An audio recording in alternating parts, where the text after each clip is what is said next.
জামাত ইসলামের জন্মটাই মুনাফিকি, যাদের জন্মটা মুনাফিকদের দিয়ে তাদের সাথে যারা ঐক্যের স্বপ্ন দেখে আমাদেরও সন্দেহ হয় তাদেরও মুনাফিকি চরিত্র আছে কিনা। BBC news 18 September 2025। এখানে বাংলাদেশ আগামী নির্বাচনে দিল্লিতে এখন যে সব চিন্তা ভাবনা শিরোনামে একটা রিপোর্ট পেশ করা হয়েছে।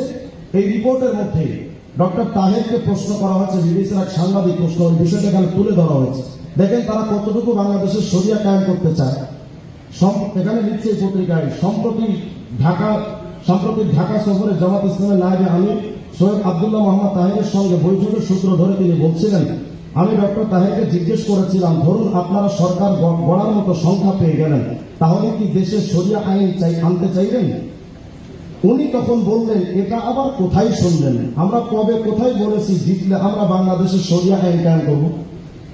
তার মানে তারা এখন ক্ষমতায় যাওয়ার জন্য শরিয়া আইনের বিষয়টা অস্বীকার করছে।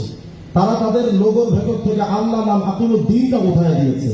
সুস্পষ্ট বক্তব্য হলো, জামাত ইসলামের জন্মটাই মুনাফিকি, যাদের জন্মটা মুনাফিকদের দিয়ে তাদের সাথে যারা ঐক্যের স্বপ্ন দেখে আমাদেরও সন্দেহ হয় তাদেরও মুনাফিকি চরিত্র আছে কিনা। সুতরাং সুস্পষ্ট বক্তব্য হলো, আমরা কোন কুফরি মতবাদের সাথে ঐক্য চাই না, নেফাকতন্ত্রের সাথে ঐক্য চায় না।